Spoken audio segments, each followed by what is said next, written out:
Musim haji segera dimulai. Kloter pertama jemaah asal Indonesia dijadwalkan berangkat awal Mei 2025 ke Tanah Suci. Tapi, ada yang harus menunda keberangkatannya tahun ini. Ratusan calon haji asal Kabupaten Lumajang, Jawa Timur gagal berangkat ke Tanah Suci. Hal ini terjadi karena mereka belum bisa melunasi biaya haji yang sudah ditentukan pemerintah. Hingga batas akhir pelunasan biaya haji tahun ini, calon haji asal Kabupaten Lumajang yang tidak melunasi pembayaran berjumlah 320 orang. Hal ini karena ada sejumlah kendala, diantaranya kondisi kesehatan yang kurang baik dan belum ada dana untuk melakukan pelunasan. Nantinya 320 calon haji yang gagal berangkat tahun ini akan ditunda tahun depan. Jadi ada sekitar 320 jamaah yang tidak bisa melunasi, baik itu reguler dan lansia serta cadangan. Nah ini nanti alhamdulillah untuk Kabupaten Lumajang ada di kloter 36, 37 dan 38. Sementara sebanyak 11 jemaah calon haji asal Balikpapan gagal berangkat karena berbagai faktor.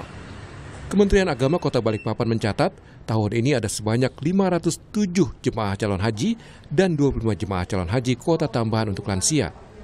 Namun ada 11 jemaah calon haji dari kuota tambahan lansia yang gagal berangkat di tahun ini, antara lain akibat masalah kesehatan, tidak adanya pendamping, dan tidak melakukan pelunasan.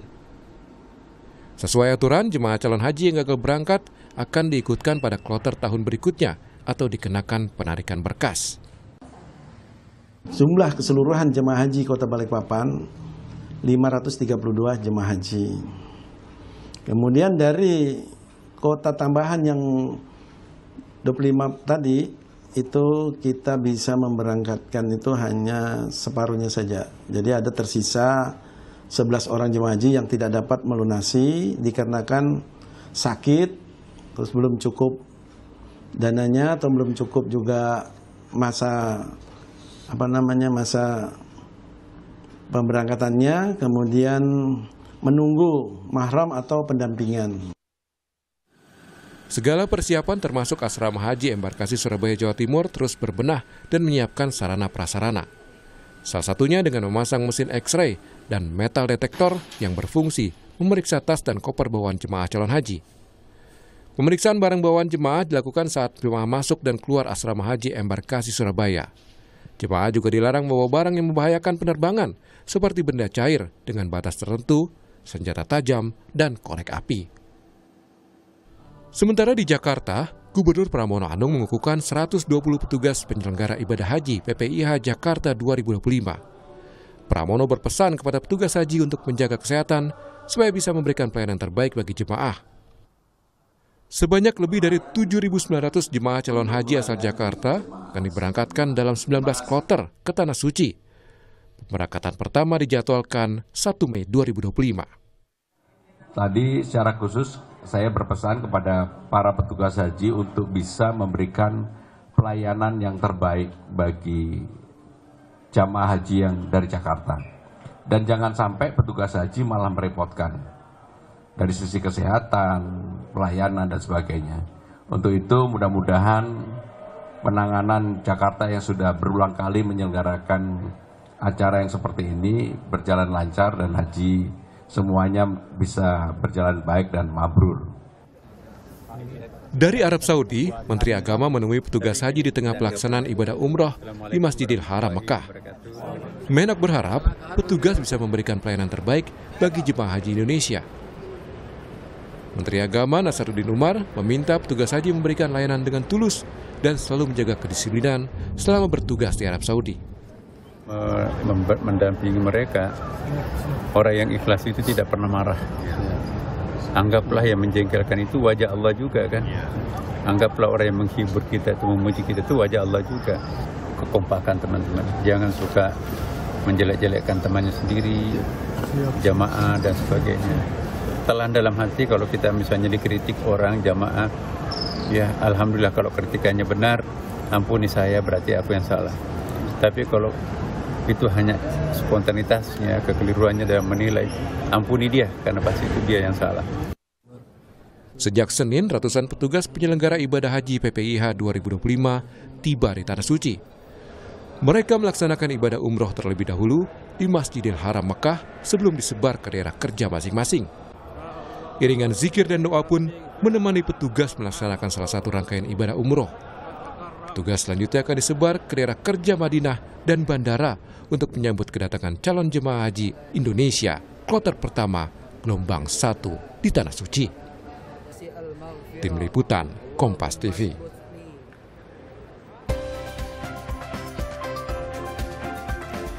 Saudara, kloter pertama jemaah asal Indonesia dijadwalkan berangkat pada awal Mei 2025 ke Tanah Suci. Dan bagaimana persiapan penyelenggaraan ibadah haji tahun ini, kita akan bahas bersama dengan sejumlah narasumber yang sudah hadir melalui sambungan daring maupun studio.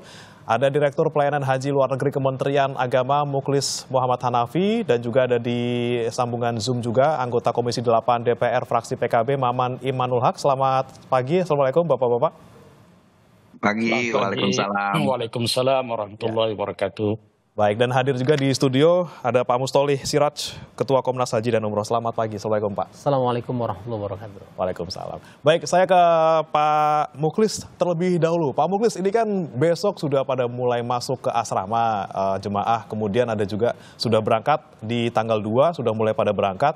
Bagaimana Pak sejauh ini persiapan untuk haji tahun ini? Alhamdulillah persiapan haji tahun ini terus dimatangkan ya secara menyeluruh, baik di dalam negeri maupun di luar negeri. Dengan kuota sebesar 221.000 dan 203.320 diantaranya haji reguler, ini memang menjadi tantangan tersendiri, tetapi berkat kerjasama lintas pihak ya, kita saat ini sudah memasuki tahap finalisasi semua aspek layanan ya, baik di dalam negeri maupun di luar negeri. 2 hari terakhir ini kami rapat dengar pendapat bersama Komisi 8 untuk mengecek kesiapan asrama haji kita, kesiapan pemberangkatan jamaah haji kita yang nanti akan mulai tanggal 2 Mei, kemudian terkait dengan kesiapan layanan akomodasi, konsumsi, transportasi, hingga layanan di Arafah Muzdalifah Mina yang ada di Arab Saudi, ini juga terus dilakukan ya. Dan kita terus melakukan upaya-upaya perbaikan yang signifikan yang tentu saja berdasarkan hasil evaluasi tahun lalu ya. Dapat kami laporkan misalnya sampai saat ini proses pemvisaan jamaah haji kita ini masih terus berlangsung, sudah mencapai 80%. Sementara pelunasan jamaah haji kita masih terus berlangsung, perpanjangan sampai tanggal 2 Mei nanti. Dan dari jamaah berhak lunas itu sudah 183.000 ya. Dari cadangan itu sudah ada 27.000 yang melunasi, sehingga total kita dari jamaah berhak lunas dengan jamaah cadangan itu sudah 212.000 ya. Ada surplus. Kita berharap tahun ini penyerapan kuota bisa lebih maksimal. Oke, tapi kalau untuk tantangan untuk tahun ini Pak, yang juga diperbaiki dari tahun sebelumnya, apa kira-kira dari Kemenak? Memang untuk layanan ya, kita berangkat dari evaluasi tahun lalu sebenarnya sudah cukup bagus ya. Indeks kepuasan jamaah haji kita tahun lalu itu 88,20 ya. Meningkat dari yang sebelumnya tahun 2023 85,8 ya. Ini artinya amat memuaskan ya. Tetapi kita terus berupaya meningkatkan layanan baik di dalam negeri maupun di luar negeri. Di dalam negeri misalnya untuk pelayanan di asrama haji dari dulu memang diperkenalkan one stop service. Tahun ini kita akan menggunakan sistem elektronik manajemen unit layanan akomodasi asrama haji. Atau yang kita kenal dengan munakosyah ya. Jika jamaah haji sebelum masuk ke asrama dia sudah tahu dia akan ada di kamar berapa, kemudian nanti untuk tas kabinnya itu juga sudah ada langsung di kamarnya masing-masing ya. Kemudian untuk di luar negeri kita berupaya meningkatkan misalnya untuk layanan konsumsi ya. Kita berusaha meningkatkan cita rasa Nusantara sehingga bumbu-bumbu yang digunakan di dapur-dapur yang ada di Mekah atau di Madinah itu sudah menggunakan bumbu jadi dari Indonesia. Dari total kebutuhan 611 ton, kita sudah penuhi 475 ton dari Indonesia. Kemudian juga termasuk makanan siap saji yang akan disajikan nanti saat di hari-hari puncak Arafah, Muzdalifah, Mina, kemudian hari-hari padat dari tanggal 7 sampai tanggal 15 Zulhijjah, di mana akses distribusi itu sangat sulit ya. Kalau produksinya memungkinkan, tapi distribusi di tengah kepadatan hari-hari itu, maka kita meningkatkan tahun ini makanan siap saji. Ini juga diharapkan makanan itu datang tepat waktu dengan kualitas yang terjaga. Kemudian untuk program di skema di Arafah, Muzdalifah, Mina, ini juga tahun lalu untuk mengurai kepadatan di Muzdalifah, mempercepat pergerakan di Arafah ke Mina, itu sudah diterapkan murur ya. Tahun ini kita akan lakukan penguatan. Ditambah inovasi baru untuk mengurai kepadatan yang ada di Mina, tahun ini kita sudah memprogramkan yang namanya tanazul. Jadi jamaah haji itu diperkenankan berhak untuk tidak menggunakan hak mereka di tenda Mina, mereka kembali ke hotel dan nanti tinggalnya di hotel, dan mereka itu dekat hotelnya dengan jamarat antara 1 sampai 3 kilo ya. Jadi ada diversifikasi skema pergerakan yang kita harapkan dapat lebih mengurai kepadatan dan mempercepat pergerakan saat Arafah, Muzdalifah, Mina. Oke, antisipasi. Kemudian lanjutkan, silakan Pak. Memang tahun ini ada tantangan tersendiri ya, terutama terkait dengan cuaca ya. Karena puncak musim haji tahun ini di awal Juni yang akan datang itu cuaca masih cukup ekstrim ya. Biasa di Arab Saudi dan Timur Tengah lainnya itu antara 45 sampai 48 derajat Celcius ya. Kemudian tantangan lainnya adalah mulai tahun ini ada perpindahan layanan ya. Dari yang semula hanya satu muassasah atau satu syarikah yang biasa menangani jamaah Asia Tenggara, tahun ini layanan jamaah haji kita itu disebar ke 8 syarikah. Syarikah itu adalah perusahaan penyedia layanan. Tentu tantangannya bagi kami adalah bagaimana membangun sinergi, bagaimana membangun standarisasi pelayanan 8 syariakah yang beragam ini ya. Ini di antara tantangan yang kita hadapi. Kemudian terkait dengan dam yang biasa dilaksanakan oleh jamaah haji kita, karena mayoritas jamaah haji kita itu melaksanakan dengan model tamattu, sehingga ada kewajiban untuk membayar dam.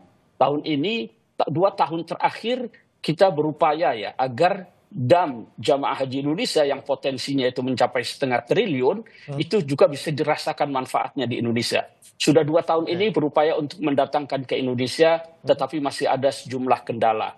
Dan alhamdulillah dalam kajian-kajian hukum Islam terakhir ini muncul wacana dimungkinkan untuk menyembelihnya di tanah air ya. Ini masih terus dimatangkan. Kalau ini nanti mendapat restu dari para ulama ormas Islam, ini tentu manfaatnya akan langsung dirasakan oleh masyarakat Indonesia. Tentu saja biasanya kita memulai dengan petugas dulu, sementara untuk jamaahnya diberikan pilihan. 2 tahun terakhir ini kita bekerja sama dengan Basnas. Tahun ini pun juga kita akan laksanakan untuk penyembelihan dam agar manfaatnya bisa lebih dirasakan oleh masyarakat kita yang membutuhkan. Baik, tentunya banyak sekali persiapan tadi yang Anda sampaikan terkait dengan konsumsi, akomodasi, bahkan sampai terakhir terkait dengan dam juga tengah dilakukan persiapannya oleh Kemenak. Kemudian kalau saya ke Pak Maman, dari rapat dengar pendapat dan juga raker kemarin Senin, apa yang Anda soroti bersama dengan Kemenak? Ya, kami di DPR melihat bahwa pelaksanaan haji tahun ini optimis akan berhasil dengan baik. Ada beberapa indikator. Yang pertama dari pihak Arab Saudi, kita melihat ada keseriusan dari pihak Arab Saudi untuk menyelenggarakan haji ini secara terbuka. Misalnya, sekarang sudah tidak ada kendala krain dan lain sebagainya, sehingga proyek tausiatul masjid atau perluasan masjid betul-betul hari ini terasa. Nah, yang kedua, kita melihat bahwa dari beberapa informasi bahwa jemaah haji tahun ini tidak sebanyak tahun kemarin. Kalau tahun kemarin sekitar 1,7 juta, sekarang dari beberapa laporan yang saya dapatkan itu hanya 1,3 juta. Termasuk juga dari Indonesia misalnya yang lansia itu presentasinya tidak lebih banyak dibanding tahun kemarin. Ini tentu akan sangat memberikan kelancaran bagi jamaah haji kita. Di Di samping itu pula masukan-masukan kami sebagai panja haji misalnya di beberapa tahun ke belakang, kita minta Arab Saudi untuk menjadikan billboard dan beberapa papan-papan informasi itu lebih diisi oleh misalnya berapa cuaca hari ini, berapa kecepatan angin, bagaimana yang diperlukan oleh jamaah dan lain sebagainya. Ini pun sudah menjadi perhatian dari pemerintah Arab Saudi. Nah, tetapi tentu ada perpindahan manajemen seperti yang dikatakan Pak Mukhlis tadi. Tahun 70-an kita mengenal Syekh, lalu setelah itu kita muncul muassasah, hari ini syarikah. Jadi kalau Syekh itu perorangan, muassasah itu adalah yayasan, hari ini lebih kepada perusahaan, di mana beberapa perusahaan yang sudah lolos dari tes dari Kemenak, sekitar 8. Kemarin ada 2 perusahaan yang menyatakan keberatan di beberapa titik, cuma beberapa untuk penyediaan catering atau siap saji. Itu sudah DPR sudah meminta agar segera dicek dan segera diminta untuk kesiapannya karena ini menyangkut jamaah. Nah, yang kedua adalah kenapa kami optimis itu dari persiapan petugas. Saya harus koreksi perkataan Pak Mukhlis bahwa soal kepuasan tahun kemarin itu diragukan. Saya sebagai anggota Pansus tentu secara realistis mengatakan salah satu persoalan tahun kemarin adalah petugas yang tidak profesional, tidak siap. Tidak semua sih. Tetapi tahun ini petugasnya sangat-sangat profesional, amanah. Lalu ada tes yang sampai 3-4 kali ujian. Ini tentu menjadi hal catatan penting sehingga saya tanya beberapa teman misalnya, kok kamu belum dipanggil, kok belum ada kepastian. Kami diuji lagi. Sehingga pembicaraan saya dengan Menteri Agama waktu kita bertemu di Bandung misalnya, beliau katakan bahwa yakinkan petugas-petugas itu harus betul-betul ikhlas dan bertanggung jawab. Makanya saya apresiasi petugas yang kemarin berangkat, lalu sudah melakukan umroh, bahwa kemabruran kalian sebagai seorang petugas itu dilihat dari pelayanan kepada tamu-tamu Allah Subhanahu wa taala. Catatan saya terhadap para petugas atau siapapun, jangan menjadikan tamu-tamu Allah ini, jemaah haji ini sebagai komoditas yang diperas, ditipu, lalu diambil keuntungannya termasuk dengan manipulasi dam, termasuk mengambil dana-dana yang tidak ditentukan oleh aturan Kemenak dan sebagainya. Siapapun yang memeras, menjadikan sapi perahan bagi para tamu-tamu Allah, maka dia sama dengan menyakiti Allah, menyakiti Rasulullah SAW.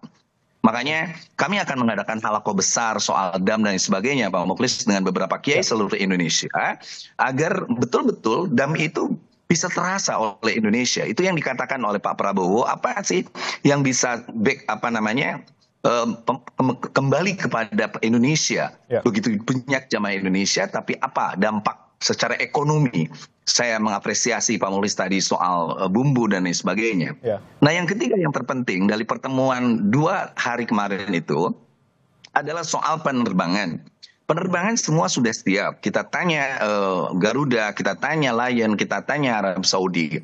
Yang paling menjadi pertanyaan kemarin adalah misalnya Saudi Arabia, itu ada satu penerbangan di mana mereka harusnya pulang dari Mekah itu langsung Jeddah, tapi terpaksa karena penuh terminal harus lewat Madinah.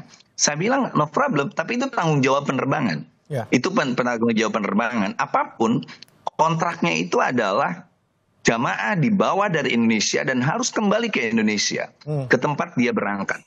Itu aja kontraknya dilihat. Jadi jangan terlalu dipikirkan apakah harus kembali ada uang dan lain sebagainya. Nggak ada, karena sudah diketok karena kontrak dan lain sebagainya. Yang kedua adalah embarkasi. Beberapa embarkasi hari ini terlihat lebih siap daripada tahun kemarin. Tahun kemarin saya datang ke beberapa embarkasi, misalnya ke Indramayu, di mana ada beberapa fasilitas yang belum siap, termasuk fasilitas air. Lalu juga Solo, ketika saya di Solo misalnya ada jamaah yang dia sudah sampai di embarkasi, tapi ternyata dicek kesehatan, itu ternyata tidak layak terbang dan dia terpaksa harus balik ke rumah. Ini kan secara psikologi kasihan kepada jamaah seperti itu. Makanya dari awal kita katakan kepada Dirjen PAU bahwa istitoah dalam kesehatan itu lebih penting. Jangan sampai ada jamaah memaksakan diri dalam keadaan tidak sehat, lalu dia berangkat, itu sangat merepotkan bagi dirinya sendiri dan merepotkan juga bagi orang lain. Jangan ada niat bahwa saya pokoknya dalam keadaan apapun harus berangkat ke tanah suci Mekah supaya meninggal, kalaupun meninggal dirinya syahid. Kita kasih tahu bahwa meninggal dunia itu yang penting bawa iman. Abu Jahal, Abu Lahab itu matinya di Mekah. tapi tetap masuk neraka. Itu yang perlu digarisbawahi. Jadi jangan ada niat ingin mati di tanah Mekah, tetapi harus jaga kesehatan dan bahagia. Itu pesan saya. Sehingga saya lihat secara keseluruhan di Arab Saudi, baik itu maktab, catering, dan lain sebagainya, termasuk transportasi, transportasi dan lain sebagainya. Optimis lancar ya Pak Maman ya kalau dari DPR ya. Kemudian saya beralih ke Pak Mustoli. Pak Mustoli, kalau Anda melihat persiapan untuk tahun ini seperti apa dengan tadi tantangan-tantangan yang dihadapi, ada misalnya perbedaan manajemen untuk syarikah, kemudian ada juga aturan-aturan baru dari Kementerian di Arab Saudi terkait dengan haji. Seperti apa Pak Mustoli melihatnya? Iya, kalau kita melihat haji, memang haji itu adalah satu agenda besar bangsa kita begitu ya, yang kemudian selalu kelilingi oleh dinamika yang sangat dinamis.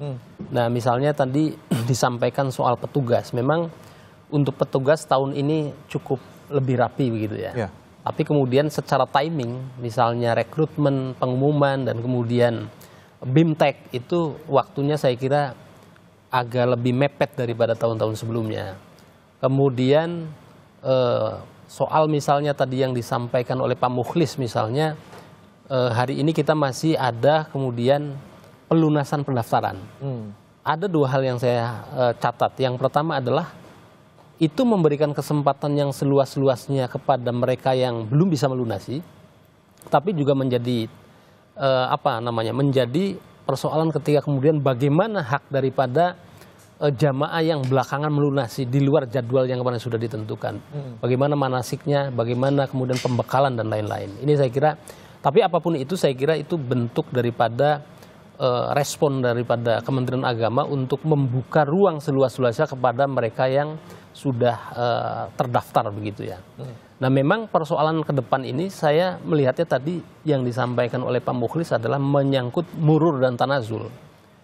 Murur dan tanazul ini akan ditentukan minimal dua hal, Mas. Yang pertama adalah butuh kerjasama dari jamaah, butuh kemudian responsif daripada petugas, dan kemudian bagaimana regulasi atau koordinasi dengan pemerintah kita dengan negara tuan rumah.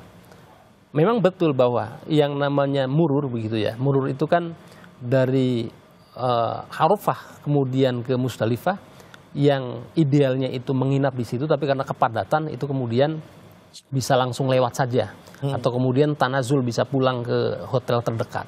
Nah, tapi ingat, kalau kita melihat misalnya tipologi dan latar belakang daripada jamaah kita, saya kira Kang Maman sangat paham betul karena beliau kan DPR lama di Komisi 8, kan punya mereka ada yang baru keluar negeri, ada yang baru naik pesawat dan baru ke Arab Saudi, sehingga situasi-situasi kepadatan di Musdalifah itu kemudian harus diantisipasi dan akan sangat ditentukan koordinasi jamaah dengan petugas. Walaupun petugas kita kan berjenjang begitu ya, dari ada daker, ada kemudian karom, ketua rombongan, ada karu begitu ya, dan seterusnya.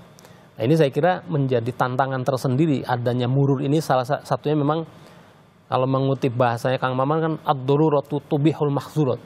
Jadi daripada di situ padat dan bisa menimbulkan kecelakaan, resiko tinggi, maka ya murur saja begitu ya, atau kemudian tanazul. Nah, tapi tadi kalau kemudian petugasnya kemudian tidak sigap, tidak kemudian responsif, dan jamaahnya juga kurang komunikasi dengan petugas, maka ini juga akan menjadi titik krusial. Ingat, jangan sampai terjadi membuat ada Pak Mukhlis ini, jangan sampai ada terjadi tragedi 2023 di Musdalifah. Nah, waktu itu terjadi kemacetan luar biasa yang kemudian akses kendaraan atau bus penjemput itu kemudian tertahan, sehingga yang seharusnya jam 6 atau jam 7 pagi waktu setempat sudah dievakuasi, itu menumpuk ribuan jamaah di situ, dan kemudian baru kira-kira kalau tidak salah cleansing itu betul-betul steril itu kira-kira jam 2 waktu setempat. Nah, ini saya kira kejadian 2023 tidak boleh terulang lagi, karena itu jamaah lansianya tinggi waktu itu, ada kurang lebih 65.000 begitu ya. Dan ini juga yang menyebabkan dugaan saya, dan kebetulan saya waktu itu tim monitoring dan evaluasi Kementerian Agama, itu juga menjadi salah satu faktor pemicu naiknya jamaah haji yang wafat. Dan tahun 2023 itu adalah memecahkan rekor tahun 2015. Nah ini saya kira tidak boleh terjadi. Dan satu tadi yang belum dibahas oleh bapak-bapak adalah menyangkut cuaca ekstrim. Tahun ini masih menjadi tantangan, mungkin tidak se ekstrim tahun lalu yang 41 derajat Celcius sampai dengan 51. Mungkin ini agak turun sedikit, tapi ini pun masih perlu diantisipasi. Nah, satu hal lagi adalah apapun skenario yang dibuat oleh teman-teman Kementerian Agama, dibantu oleh DPR begitu ya, Pak Maman dan teman-teman, tapi namanya haji itu adalah mengawal ratusan ribu jamaah, dan mereka berlatar belakang dan dengan topografi Mekah yang seperti itu, saya kira pasti ada dinamikanya. Nah, mudah-mudahan sih dengan tadi yang disampaikan oleh Kang Maman dari DPR itu dan diawasi oleh banyak pihak nih, itu juga kita harapkan tentu lancar, selamat dan bisa. Tapi satu untuk Kang Maman mungkin di forum yang mulia ini adalah apa kabar tim Was DPR? Artinya karena sudah di launching kalau tidak salah kan sebelum Idul Fitri. Dan kemudian sudah membentuk tim Was DPR. Kalau Panja kan sudah hampir selesai lah. Nah, ini menarik, nanti kita tanyakan langsung ke Pak Maman, tapi tahan dulu Bapak-bapak, kita akan bahas usai jeda berikut, tetap di Sapa Indonesia Pagi.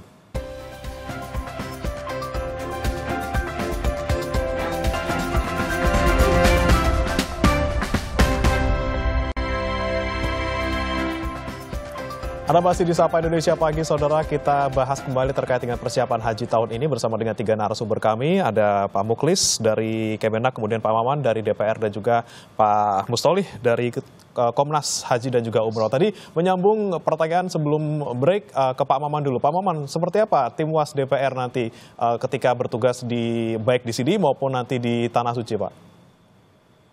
Ya, kebetulan sekarang sedang revisi Undang-Undang Haji.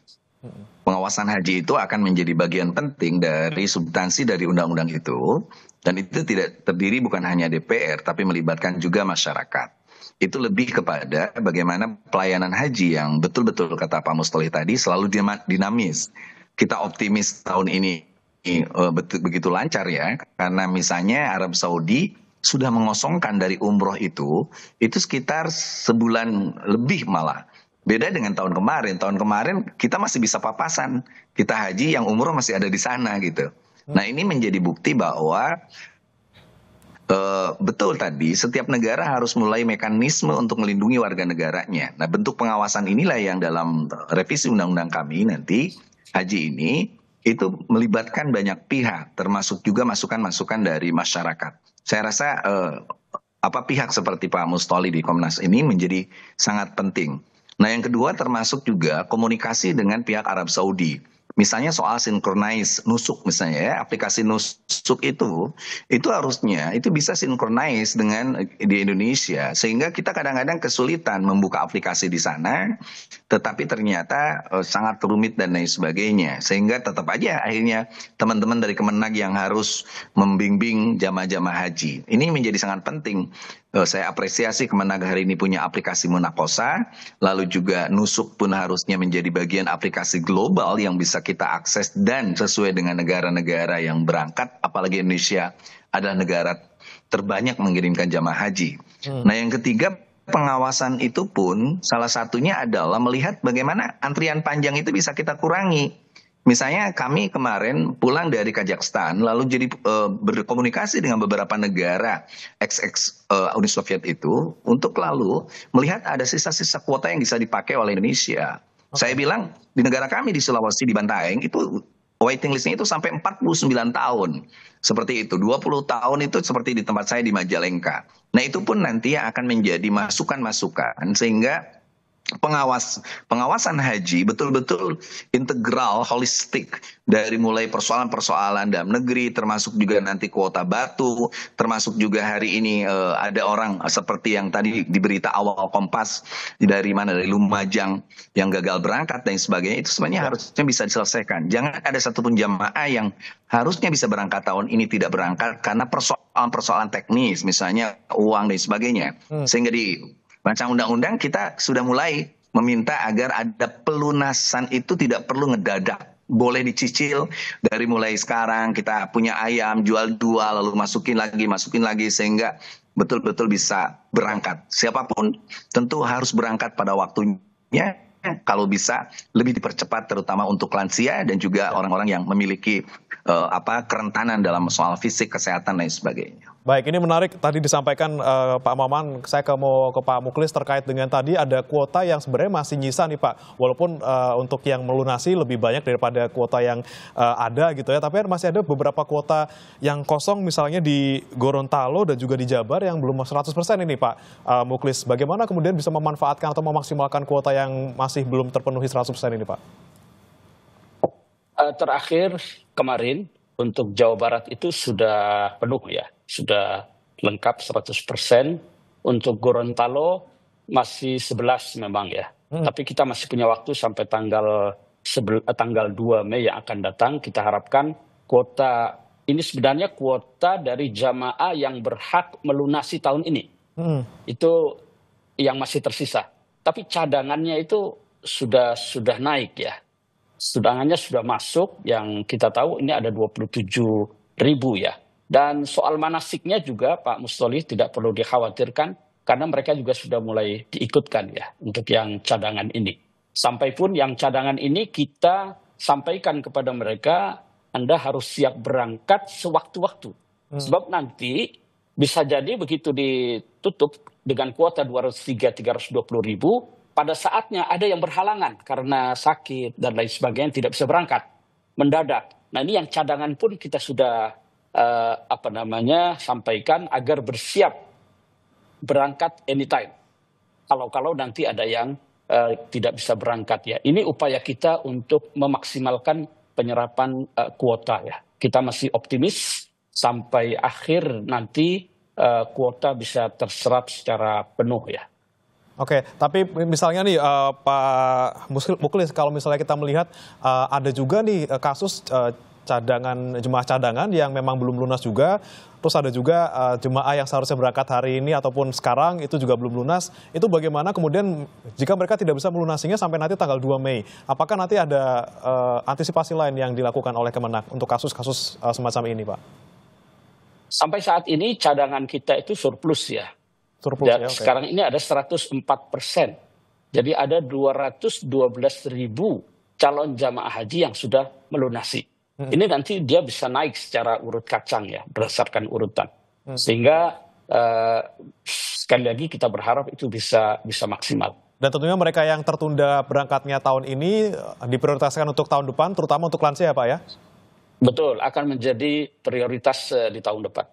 Oke, baik. Saya ke Pak Mustoli, tadi Anda bilang terkait dengan pengawasan di saat haji maupun di persiapan haji, seperti apa nih seharusnya pengawasan dilakukan agar ibadah haji tahun ini berjalan lebih baik dibanding tahun sebelumnya? Ya, yang punya taring dan konkret bisa melakukan pengawasan langsung di semua titik itu adalah Kang Maman dan kawan-kawan, teman-teman DPR. Dan yang bisa marah-marah ke Pak Mukhlis. Nah, tapi saya berharap ini mumpung ada Kang Maman salah satu bintangnya Komisi 8 nih. Artinya begini, saya mengusulkan dengan kejadian kemarin Pansus banyak mengurai aspek-aspek yang selama ini masyarakat tidak tahu begitu ya. Itu kemudian terbuka. Nah, saya sih berharap bahwa tim Was DPR ini dibentuk dan efektif itu sejak kick off tanggal 2 Mei besok ini. Dan kemudian tidak hanya, selama ini saya melihatnya tim Was ini sangat fokus hanya di di Arab Saudi, khususnya di puncak. Puncak di Armuzna.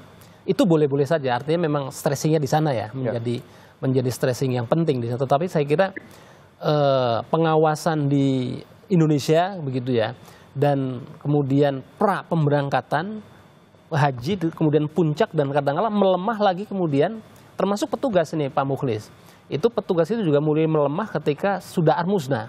Sudah Arafah, sudah Musdalifah, sudah lempar Jamarot bisa turun. Ya. Karena memang giroh di sana juga begitu. Nah, ini yang kemudian menjadi kadang-kala khususnya tadi teman-teman Tinwas ini agak melemah juga di situ. Nah, padahal namanya penyelenggaraan ibadah haji itu dari, tentu kalau proses dari pembahasan BPIH, pembahasan rapat-rapat kita tahu semua lah di DPR itu. Tapi ini karena ini menjadi agenda sangat penting, dan kemudian tadi yang disampaikan bahwa ini akan banyak juga dugaan saya punya prediksi, karena Arab Saudi tadi dibilang Kang Maman memang mengeluarkan aturan yang sangat ketat pada tahun ini begitu, dan sterilisasi wilayah Armuznah khususnya di Mekah begitu ya, itu sudah dilakukan jauh-jauh hari.